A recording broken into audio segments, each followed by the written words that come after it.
Hey, what's up everybody? It's Priyon Joni. So recently you saw me do a video demonstrating using the new Traktor Pro 3 on a mixer that originally wasn't made to be used with Traktor, which was the DJM S9.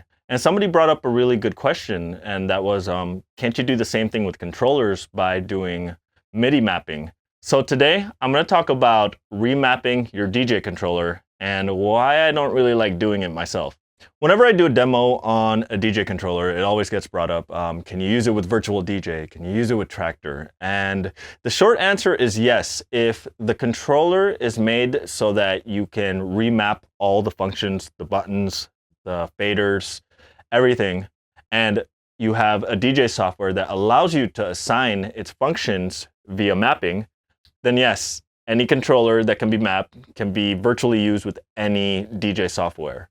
Now, there are limitations, and the biggest one for me, the reason why I personally do not like mapping a DJ controller is because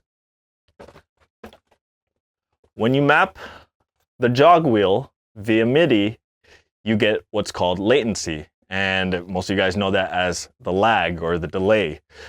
The problem is that you might be able to get real-time response on the crossfader, the knobs, the hot cues. But when you MIDI map a jog wheel, what happens is the circular input device gets interpreted in a protocol called MIDI, which is decades old, and one of two things will happen.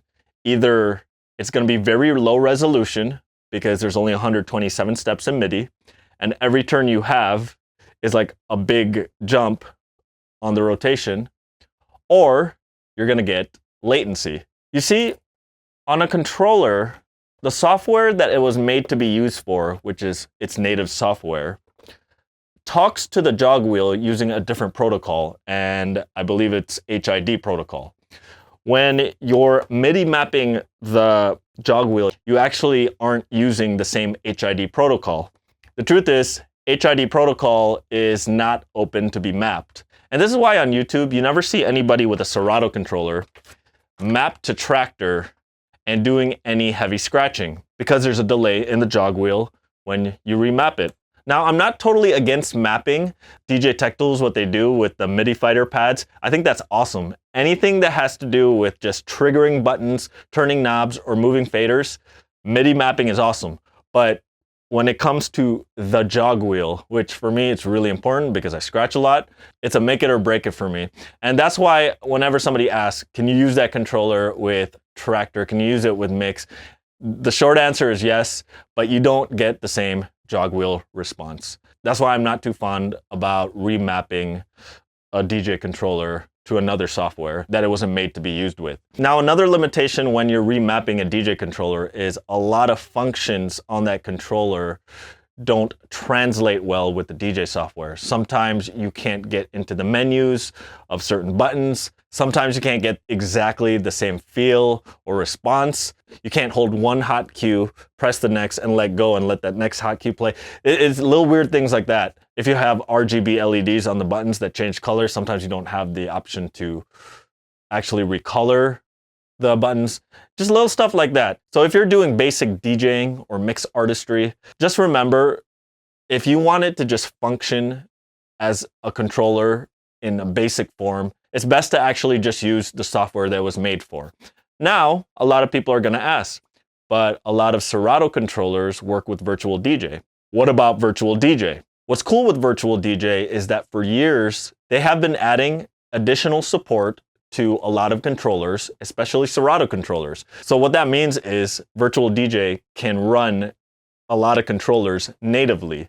I don't want to say every, but I think the majority of Pioneer DJ controllers can be used natively with Virtual DJ. Now, I have a question for you guys who actually use Virtual DJ.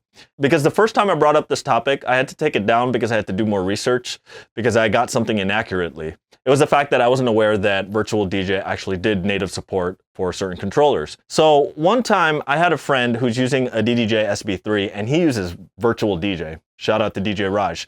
And what I noticed when I messed around with his DDJ SB3, just like MIDI, his jog wheel had a delay to it in relation to everything else, including the crossfader, which made it impossible for me to scratch on. So I didn't have enough time to explore if he was using a mapping file or if he was using it natively with Virtual DJ. I'm assuming he was using it natively, but I could be wrong. What I want to know is if a jog wheel is actually delayed like that when you're using Virtual DJ. I had a discussion with a fellow about this and he said, no. The Virtual DJ guys use HID protocol and the jog wheels are instantaneous. But my experience when I was trying that one SB3 out was that there was a lag to the jog wheel. And I would actually love to try it out, but the trial version of Virtual DJ says it doesn't support MIDI controllers. Since I don't ever plan on using Virtual DJ, I don't think it's worth it for me to spend $2.99 just to try this out. But yeah, for you guys who use Virtual DJ, please let me know in the comments if the jog wheel actually responds in real time or if there's a lag. And I would really like to try it out sometime and mess with somebody's controller running Virtual DJ. But yeah, overall, like I said, the delay in the jog wheel is why I don't like remapping DJ controllers to other software. But like I said earlier, I am not against the idea of somebody using it, and I'm not against the idea of people doing custom MIDI mapping with accessory controllers. I just don't like it when it involves a jog wheel. All right, guys, hope you guys liked this video. If you have any thoughts, comments to share, throw them in the comments section below. If it's your first time here and you like this video, be sure to hit that subscribe button. And don't forget to click that little bell icon so you get a notification the next time I upload a video. All right, guys, I got to get ready for LA. I'm going to be leaving for this weekend for Hot Import Nights. Come see us at the LA Memorial Coliseum. This is Pre-Owned Johnny. Thanks for watching. Take care.